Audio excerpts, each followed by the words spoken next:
Heidi trouve le bonheur. Lorsque Heidi s'éveilla dans le chalet de la montagne, il faisait un temps splendide. Après le petit déjeuner, elle décida d'aller voir la grand-mère de Peter et dévala le sentier jusqu'à la chaumière. « Mon Dieu, on dirait la manière d'entrer de Heidi » dit la vieille en l'entendant ouvrir joyeusement la porte. « Mais oui, c'est moi, grand-mère, c'est moi, Heidi » cria la petite fille en se précipitant pour couvrir la vieille aveugle de gentils baisers. Celle-ci ne voulut véritablement y croire qu'après avoir senti sous ses doigts chacune des boucles soyeuses de la fillette. Pendant ce temps, Heidi lui parlait de Francfort. Il n'y avait pas de fleurs, ni de chèvres, ni de montagnes. Seulement de grandes maisons en pierre avec des fenêtres toujours fermées. Pas étonnant que Clara soit malade. Toi non plus, tu n'as pas bonne mine, constata Ursula, la mère de Peter. Oh, je vais bien. J'ai seulement eu le mal du pays, mais tout va s'arranger maintenant. Ensuite, sans explication, Heidi prit sur l'étagère le livre de cantiques. « Lequel voulez-vous que je vous lise, grand-mère » demanda-t-elle. « Celui que tu préfères, ma petite fille. Mais tu sais donc lire maintenant, Heidi ?» En voici un qui parle du soleil. Je crois que je vais choisir celui-là. Le soleil nous éclaire, il tourne autour de la terre et répand sa lumière si chaude et si belle sur tous les êtres. La fillette poursuivit sa lecture jusqu'à ce que la porte s'ouvre. C'était Peter. Heidi courut l'embrasser. Puis, elle lui raconta tout ce qui lui était arrivé depuis qu'ils s'étaient quittés. Elle lui dit aussi qu'elle avait appris à lire et combien c'était facile. Lorsque Peter lui avoua que lui ne savait toujours pas, Heidi répliqua « Nous monterons demain au pic du Faucon et je t'y donnerai ta première leçon. » Pendant tout l'été, Heidi et Peter parcoururent les alpages avec les chèvres au-dessus du chalet du grand-père. La fillette retrouvait les fleurs et les oiseaux et tout ce qui lui avait tant manqué. Personne au monde n'était plus heureux qu'elle, sauf peut-être Peter. Avec l'aide de Heidi, jour après jour, ce dernier apprit à lire. D'abord les lettres, puis les mots, puis des phrases entières.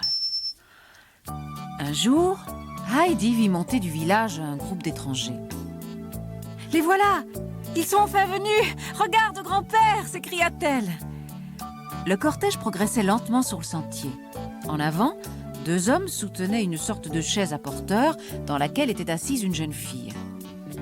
Derrière, suivait une dame sur un cheval blanc. Pour finir, un homme poussait un fauteuil roulant vide et un autre portait toutes sortes de paquets. Dès qu'ils furent à la hauteur du chalet, Heidi bondit vers eux et embrassa la jeune fille.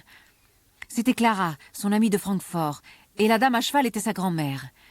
« Quelle merveilleuse maison vous avez, monsieur » dit la vieille dame. « Ce n'est pas étonnant que Heidi se soit sentie si malheureuse loin de vous. »« Elle te plaît aussi, Clara » demanda Heidi très excitée. Clara regardait autour d'elle. Elle n'avait jamais rien vu d'aussi beau. « Ne pourrais-je rester toujours ici » demanda-t-elle à sa grand-mère qui lui souriait. « Toujours, je n'en sais rien.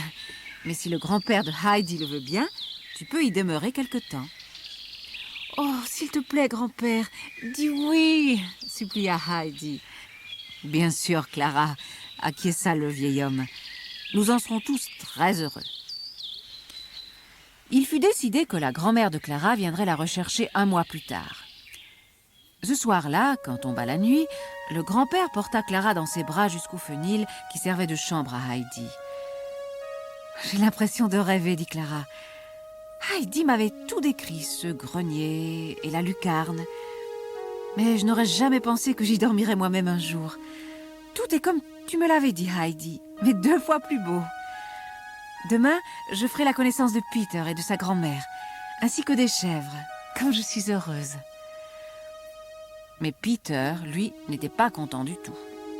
Il lui semblait que Heidi l'abandonnait pour Clara. Le lendemain matin, il n'accepta qu'à contre-cœur d'aider Heidi à pousser Clara dans sa chaise roulante. Et il se sentit oublié lorsque Heidi montra à son ami toutes les choses que lui-même lui avait fait découvrir. Lorsqu'ils s'arrêtèrent pour déjeuner, la jalousie de Peter était telle que, échappant au regard des deux fillettes, il courut vers le fauteuil, en desserra le frein et le poussa violemment. L'engin prit aussitôt de la vitesse en dévalant la pente, tomba dans un précipice et se brisa. « Oh, mon fauteuil !» s'écria Clara désespérée. « Jamais je n'arriverai à redescendre !»« Ah, si je pouvais marcher !»« Nous t'aiderons de notre mieux, promit Heidi. Accroche-toi bien fort à nous. » Mais Clara était trop lourde pour eux et bientôt, ils ne purent plus la porter. « Essaie de poser un pied sur le sol, proposa alors Heidi. Clara mit un pied par terre, puis l'autre. Soutenue par Heidi et Peter, elle tenta de faire un premier pas. « Je crois que je vais y arriver, dit-elle. Regarde, je marche !» Heidi était folle de joie. Elle s'écria « Si seulement mon grand-père et ta grand-mère pouvaient te voir !» Ils avancèrent encore un peu, puis s'arrêtèrent pour se reposer. Après l'effort du matin et ses émotions, tous trois s'assoupirent dans la chaleur de l'après-midi. Ils dormirent jusqu'à ce que le grand-père, inquiet de ne pas les voir revenir, décide d'aller au-devant d'eux en les appelant. Alors, Heidi s'éveilla et courut vers lui. « Grand-père, grand-père, Clara marche !»« Quoi? Que dis-tu? C'est impossible !» Pourtant, avec précaution, la jeune fille fit quelques pas, appuyée sur son bras solide. « C'est merveilleux, déclara-t-il. Mais il ne faut pas en faire trop. Cela suffit pour aujourd'hui. » Et ils rentrèrent au chalet, le grand-père portant Clara dans les bras. Dès le lendemain, il écrivit à la grand-mère de Clara pour l'inviter à venir voir quelque chose de vraiment extraordinaire, mais sans lui préciser de quoi il s'agissait. Les jours suivants furent peut-être les plus heureux de la vie de Heidi. Chaque matin, Clara s'éveillait en meilleure santé, et chaque soir, elle pouvait marcher un peu mieux. Les semaines passèrent, et finalement, la grand-mère et le père de Clara arrivèrent. Les deux fillettes les attendaient devant le chalet. « Clara, pourquoi n'es-tu pas dans ta chaise ?» s'inquiéta la vieille dame. Alors Clara se leva et, aidée par Heidi, alla toute seule embrasser sa grand-mère, puis son père. Celui-ci la regarda marcher, des larmes de joie plein les yeux. « Clara, dit-il enfin, est-ce vraiment toi, ma chérie ?»« Mais oui, papa, tu ne me reconnais plus ?» Ma chaise s'est cassée. Alors Heidi et Peter m'ont aidée. Mais comme ils étaient fatigués, j'ai essayé de marcher et j'y suis arrivée. Tous ensemble, ils descendirent chez Peter pour fêter l'événement. Le bruit de leur rire résonna dans la vallée et jusqu'à l'alpage. Le grand-père, un peu gêné dans son plus beau costume, mais très fier, chanta un cantique du livre de la grand-mère de Peter. « Vous avez une voix magnifique, dit celle-ci. Vous devriez chanter dans la chorale de l'église. » Au grand étonnement de tous, le vieillard répondit « Pourquoi pas, si l'on veut bien de moi. J'ai l'intention de mettre Heidi à l'école l'hiver prochain et il faudra que je l'accompagne chaque jour au village. » Seul, Peter ne pouvait se joindre à la joie générale. Il se sentait coupable d'avoir poussé le fauteuil roulant. « Viens ici, mon garçon, dit alors la grand-mère de Clara. Tu as aidé ma petite fille à remarcher, tu mérites une récompense. »« Non, répondit-il en sanglotant. J'ai dû l'aider parce que j'avais poussé sa chaise par jalousie.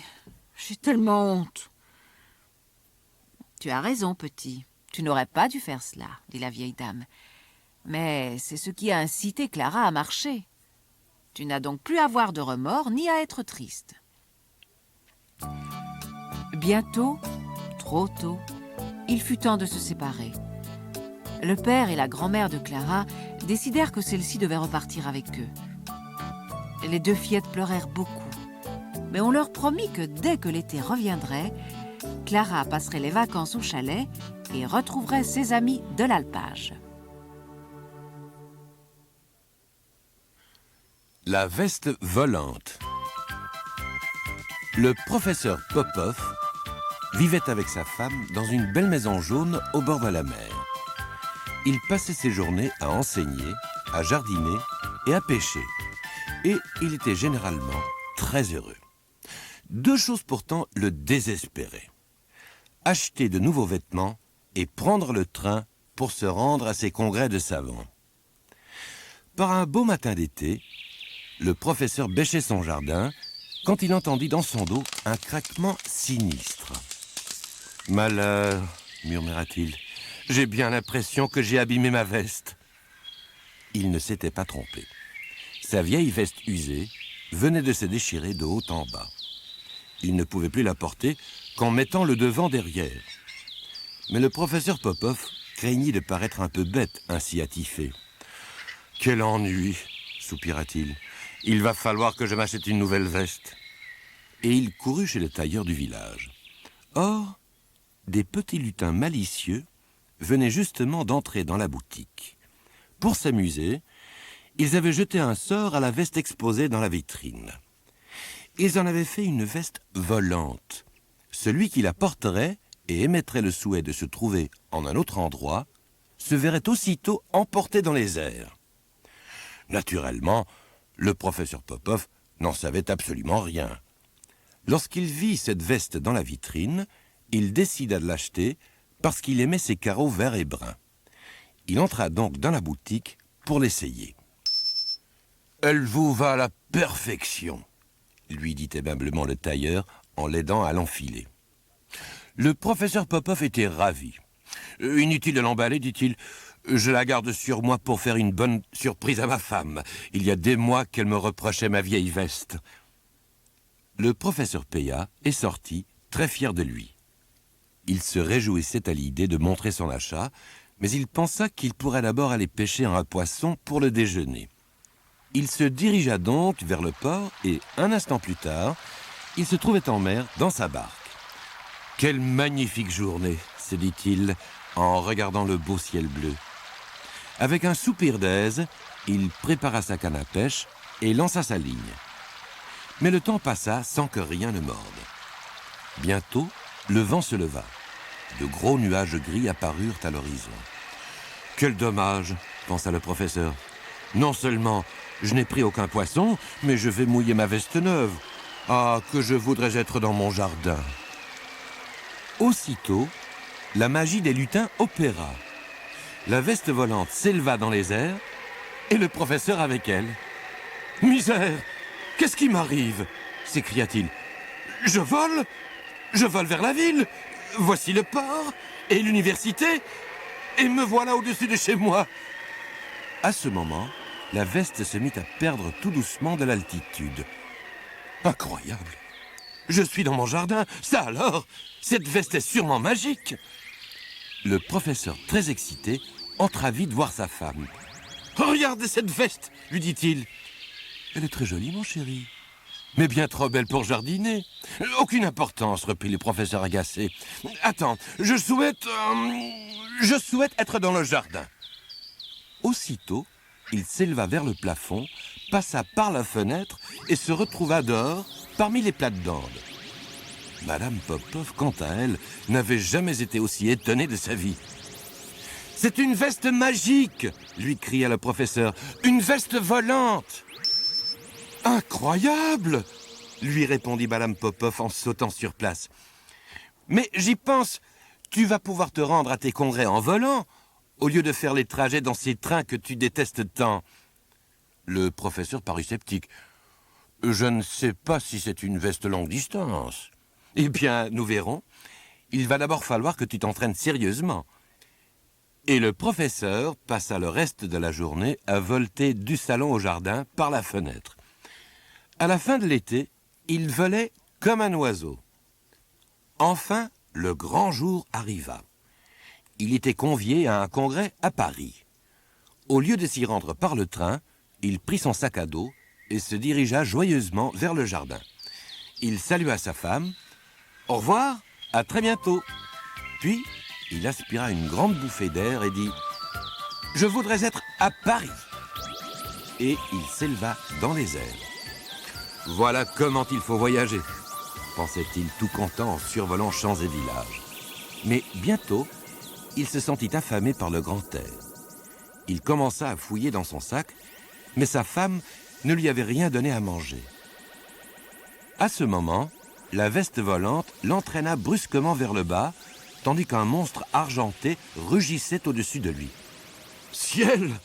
cria le professeur, presque éjecté de sa veste. « J'ai failli rentrer dans un avion. Ah, comme je voudrais être en sécurité sur le sol, avec quelque chose de bon à me mettre sous la dent. » Il fut bien étonné de se sentir descendre à travers les nuages, plus bas, toujours plus bas, jusqu'à la cour d'une école où il se posa. En le voyant entrer, l'institutrice crut qu'il s'agissait d'un inspecteur et alla lui chercher du café et des biscuits. En son absence, le professeur joua avec les élèves. Ceux-ci peignaient à l'aide de jolies couleurs. « J'aimerais bien en avoir de pareils, » dit-il aux enfants. « Nous allons vous en donner, » répondirent les petits. « Du rouge, du vert, du bleu, du jaune, du violet et de l'orange. Toutes mes couleurs préférées, » s'écria le professeur. « Je vous remercie vraiment beaucoup. » Mais le professeur devait repartir s'il voulait arriver à temps à Paris. Les enfants, émerveillés, le virent décoller et disparaître dans les nuages en étendant les bras pour assurer son équilibre, car le vent soufflait très fort. Il soufflait même tellement qu'il ouvrit soudain le sac du professeur et que les petits pots de peinture déversèrent leur contenu comme une pluie multicolore. « Malheur !» soupira le professeur quand il s'en aperçut. « Je voudrais bien être arrivé. » Un instant plus tard, il était à Paris, au Congrès. Quand la réunion fut terminée, le professeur décida de rentrer immédiatement chez lui par les airs. À peine eut-il décollé que, fatigué par cette journée bien remplie, il s'endormit et ne s'éveilla qu'en se posant dans son jardin. Madame Popov fut enchantée de le revoir si vite et s'amusa du récit de son voyage. Mais tous deux rirent encore plus en lisant dans le journal « Chute de pluie colorée au-dessus de Rouen. Les savants s'interrogent. » « As-tu l'intention de leur avouer que c'est toi qui as répandu de la peinture dans les nuages ?» demanda-t-elle. « Oh non !» dit le professeur. « Cela restera notre secret, n'est-ce pas ?» La boîte de Pandore. En ce temps-là, il y a très très longtemps, il n'y avait dans le monde ni malheur, ni maladie, ni colère. Chacun vivait sans connaître la douleur ni la vieillesse. Et comme personne n'enviait son voisin, il n'y avait ni haine, ni combat, ni guerre, ni meurtre. Les maris et les femmes ne se disputaient jamais. Et Pandore et Épiméthée coulaient des jours heureux, dansant, festoyant, jouant et dormant au merveilleux soleil d'un éternel printemps. Les jaloux auraient pu prétendre que Pandore était trop gâtée. Mais il n'existait pas un seul envieux pour le dire, et Épiméthée aimait couvrir son épouse de cadeaux. Chaque jour, il lui apportait une nouvelle robe, ou des sandales, ou un bijou, ou une statue pour son jardin. Malheureusement, sa quête de présents pour elle l'entraînait sans cesse plus loin de leur maison. Et Pandore restait seule des journées entières. Un jour, Épiméthée revint au logis chargé d'un objet large et carré enveloppé dans un tissu. C'était une vieille boîte poussiéreuse, fermée par un solide cadenas et entourée d'un lien d'or. « Qu'est-ce que cela ?» demanda joyeusement Pandore en sautillant autour de la boîte. « Un cadeau pour moi, bien sûr !»« Non, Pandore, ce n'est pas un cadeau, » lui répondit fermement son époux. « Cette boîte m'a été remise pour toi par le dieu Mercure, afin que tu la gardes soigneusement. Tu dois promettre de ne jamais l'ouvrir, quoi qu'il arrive, car si tu l'ouvres, tu le regretteras toujours. » « Oh, je t'en prie, laisse-moi y jeter un coup d'œil, juste un petit coup d'œil, » supplia Pandore. « Non, Pandore, cette boîte n'est pas à nous. Nous devons respecter la volonté de Mercure. N'y pense plus. » Mais le lendemain, quand Épiméthée fut sortie, Pandore se prit à penser de plus en plus à la boîte. Ses pas la ramenèrent 1000 fois vers elle. Et elle caressait du doigt le cadenas et le lien d'or. « Je me demande ce qu'il y a là-dedans, » se disait-elle. « Je crois qu'Épiméthée s'est moquée de moi en parlant de Mercure. C'est sûrement un cadeau pour moi. D'ailleurs, moi, je n'ai rien promis. Il n'y a point de mal à y jeter un petit coup d'œil. » Ses doigts commencèrent à dénouer le lien d'or, mais elle s'arrêta juste à temps. Elle chercha alors à s'occuper dans la maison. Mais l'après-midi, elle ne résista plus et revint vers la boîte. Elle défit le lien et ouvrit le cadenas. Aussitôt, un léger bruissement se fit entendre. « Oh, cela doit être un gentil petit animal.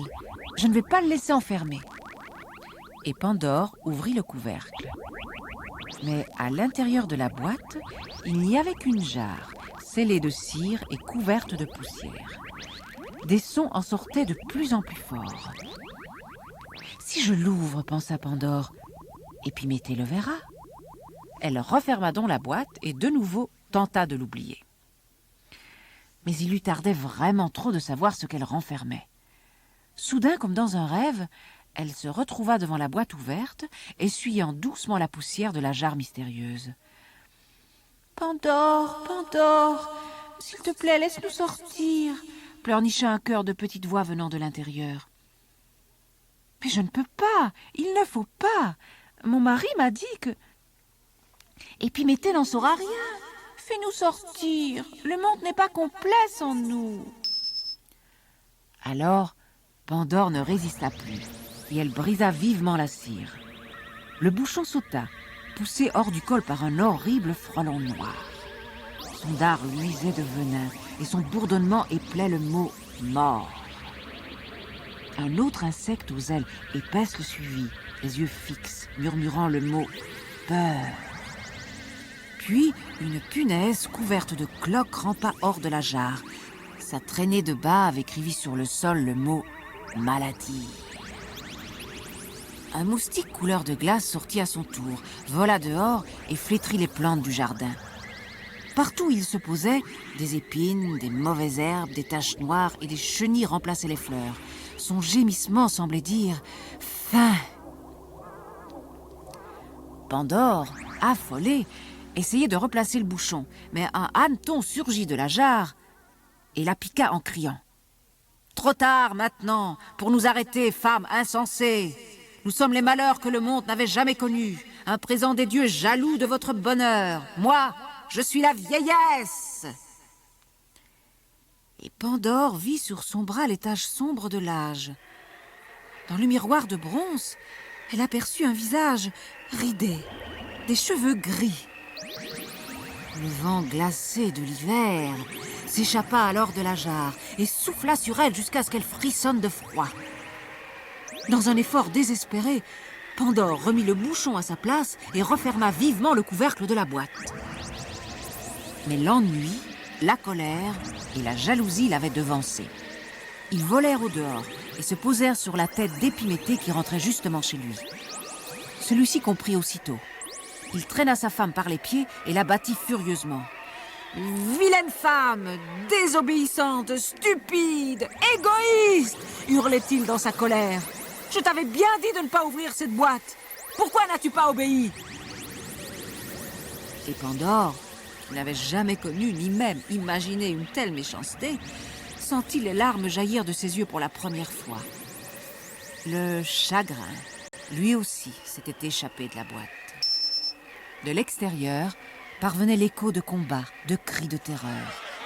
Le monde merveilleux semblait soudain être devenu horrible et cruel. Alors, Pandore entendit de nouveau une toute petite voix. « Pandore, Pandore, ne me laisse pas dans la jarre. Le monde a besoin de moi. »« Tu ne me tromperas plus, » sanglota Pandore. « Mais je puis t'aider. Oh, je t'en prie, laisse-moi sortir. » Cette voix semblait presque aussi malheureuse que Pandore elle-même. À la fin, Celle-ci retira prudemment le bouchon. Aussitôt, un minuscule papillon blanc sortit de la jarre. À sa seule vue, la pauvre Pandore trouva un peu de réconfort. « Qui es-tu » lui demanda-t-elle. « Je suis l'espoir » vrombit la petite créature ailée avant de s'envoler, livrer bataille à tous les affreux démons. Elle apporta dans le jardin glacé la promesse du printemps, et partout sécha les larmes. En passant, elle donna aussi un coup d'aile sur la joue d'Épiméthée. Pandore demanda alors timidement à son mari « Le monde me pardonnera-t-il jamais ?» Épiméthée la regarda et avec un tout petit sourire lui répondit doucement « Je l'espère. » La marmite enchantée. Il y a très longtemps, vivait dans un village une femme et sa fille, la petite Marie. Les habitants du village n'étaient guère riches. Aussi, lorsque par un triste été, la moisson fut gâchée, personne n'eut plus d'argent pour acheter à manger. Marie allait chaque jour dans le bois cueillir des mûres afin que sa mère ait quelque chose à se mettre sous la dent. Hélas, ce fut bientôt l'hiver et il n'y eut plus de mûres à trouver. Alors Marie s'assit sur un tronc d'arbre, abattu par la tempête, et se mit tout doucement à pleurer. Soudain, levant les yeux, elle vit devant elle une vieille femme. « Je pars en voyage, mais je ne puis emporter cette marmite avec moi, » dit celle-ci en montrant un petit récipient de fer avec une anse et 3 pieds. « Veux-tu la garder pour moi pendant mon absence ?»« Bien volontiers, madame, » dit Marie. « Prends-en bien soin, petite, » ajouta la vieille. « Si tu as faim, tu n'as qu'à lui dire « Cuis, petite marmite, cuis !» Et lorsqu'elle sera pleine, tu diras « Arrête, petite marmite, arrête !» As-tu bien compris, Marie ? Marie fut très étonnée que la femme connaisse son nom. Mais avant qu'elle ait pu l'interroger, le vent se mit à souffler et les feuilles mortes volèrent dans tous les sens. Lorsque tout se calma, la vieille avait disparu. Marie courut chez elle. Elle déposa la marmite sur la table de la cuisine et déclara à sa mère « Je crois qu'il s'agit d'une marmite magique !» Et elle dit à la marmite « Cuis, petite marmite, cuis !» La marmite fit entendre un bruissement, puis elle se remplit lentement jusqu'au bord d'une crème onctueuse. « Arrête, petite marmite, arrête !» dit alors Marie. Et ce soir-là, la fillette et sa mère se délectèrent de crème jusqu'à ce que la marmite fût vide. « Demanderons-nous également à la marmite de cuire de la crème pour les voisines ?» demanda Marie. « Non, » dit la mère sévèrement, en enfermant la marmite dans une armoire. « Ceci est notre secret. » Le matin suivant, Marie redemanda à la marmite de préparer de la crème. Puis, après qu'elle eut mangé avec sa mère, elle alla jouer dans les champs avec d'autres enfants du village. Mais à midi, la mère de Marie eut de nouveau faim. Elle sortit la marmite de l'armoire et dit « Cuis, petite marmite, cuis !» Et la marmite se remplit de crème. « Merci, petite marmite, c'est assez !» dit-elle alors. Mais la marmite continua à cuire de la crème. Bientôt, celle-ci déborda sur le plancher de la cuisine. La mère grimpa sur une chaise, mais très vite, elle fut entraînée au dehors et dut se suspendre à une branche pour ne pas périr noyée. « Je t'en prie, petite marmite, arrête de cuire !» sanglotait-elle. Tous les gens du village sortirent de leur maison. « Que se passe-t-il donc ?» criait-il. « Mais c'est une inondation de crème !» Marie, ayant entendu les cris, courut jusque chez elle. Entre-temps, les villageois étaient grimpés dans les arbres et sur le toit des maisons. Certains avaient même escaladé le clocher de l'église. De loin, Marie entendait sa mère implorer « Au secours! Au secours! Chère petite marmite, arrête-toi, je t'en supplie !» Marie mit alors les mains en porte-voix et cria « Arrête, petite marmite, arrête !» Et la marmite cessa aussitôt de cuire. Les gens descendirent des toits et des arbres et commencèrent allègrement à manger. Au printemps, la vieille femme revint chercher sa marmite. « En as-tu pris bien soin ?» demanda-t-elle à Marie, tandis que ses yeux riaient. « Oui, » répondit la fillette, dont les yeux riaient aussi. « Mais c'est surtout la marmite qui a pris soin de nous. » La fourmi paresseuse. Comme chaque matin, les fourmis partent au travail de bonne heure, sauf Freddy, car aujourd'hui, il est de corvée ménage. D'ailleurs, il aime autant rester à la maison, il se sent plus libre ainsi, car Freddy la fourmi n'aime guère travailler. « Je nettoierai plus tard, » se dit-il. « Je vais d'abord lire un peu au soleil. » Mais Freddy est tellement plongé dans son livre qu'il ne remarque pas que Cri-Cri le criquet pénètre dans la fourmilière pour en ressortir avec le téléviseur sur le dos et disparaître ensuite dans le bois. Puis, tandis que Freddy la fourmi poursuit sa lecture, voilà que Michou la mouche dérobe la radio. Freddy, maintenant, s'est endormi. Pendant ce temps, la fourmilière continue à se vider. Le dernier voleur est Mimi la mythe qui emporte l'appareil photo. Quelques heures plus tard, Freddy la fourmi s'éveille. Il a faim. « Je mange vite une petite tartine, pense-t-il, puis j'attaque le nettoyage. » Mais dès qu'il pénètre dans la maison, il découvre un spectacle affolant. « Des voleurs !» hurle-t-il en sortant à toute vitesse. « Ils ont presque tout emporté !» Il lui faut absolument retrouver les coupables avant le retour des autres fourmis. Il se met à chercher partout. Enfin, derrière un buisson, il découvre Cri-Cri profondément endormi devant le téléviseur volé. Freddy la fourmi se glisse prudemment jusqu'à la TV, qu'il charge péniblement sur son dos avant de s'enfuir. Toujours portant l'appareil, Freddy la fourmi poursuit ses recherches. Après avoir escaladé une colline, il pose le téléviseur sur le sol pour souffler un peu. C'est alors qu'il entend de la musique. Il grimpe aussitôt sur un arbre et découvre Michou la mouche en train de danser gaiement au son de la radio. Freddy la fourmi attend patiemment. Enfin, Michou la mouche éteint la radio avant de la cacher discrètement sous un buisson. Freddy la fourmi en profite pour la récupérer et la charge sur son dos avec le téléviseur. Puis, il part à la recherche des autres voleurs. Arrivé à l'étang, il saute sur les feuilles de nénuphar pour passer de l'autre côté. Il arrive ainsi à une petite clairière où il découvre Mimi la mythe qui vient de prendre une photo de son ami, un ravissant papillon vêtu d'un manteau de fourrure. Freddy la fourmi remarque alors que Mimi s'éloigne de l'appareil pour expliquer à son ami la pose à prendre. Aussitôt, il saisit sa chance, saute sur l'appareil photo et s'enfuit en l'emportant sous le bras. À la fin de la journée, Freddy la fourmi a tout récupéré. Mais quelle aventure! Il rentre à la fourmilière exténué et couvert de sueur. Et ce n'est pas fini. Il lui faut encore tout nettoyer et préparer le repas du soir. Il balaie le plancher, recolle la théière et le vase cassé par les voleurs et remet tout en ordre. Il prépare ensuite le repas et met la table. Il a terminé juste pour le retour des autres fourmis. Toutes commencent à manger, sauf Freddy. Il est tellement fatigué qu'il ne parvient même plus à soulever sa cuillère.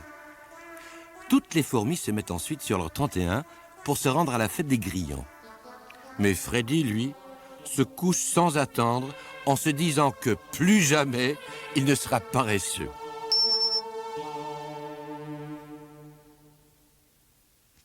Les gitans. Un jour qu'il s'en allait au bois, Rose tout soudain entendit derrière les arbres un chant hardi et des pas qui rythmaient la voix. Ravie, Rose se mit à courir et tout soudain, elle découvrit, dans la clairière au tronc fleuri, un couple qui dansait à plaisir. Un garçon chantait en cadence, mais tout soudain, il sourit. « Quel est ton nom ? Moi, c'est Yuri, dit-il à Rose en confidence. « Je m'appelle Rose, dit la fillette. Puis, tout soudain, elle s'écria « La jolie danse que voilà! Qui êtes-vous? Pourquoi cette fête ?» Youri saisit la main de Rose. Là, tout soudain, en pivotant, « Nous sommes les joyeux gitans. Danse avec nous, si tu l'oses. »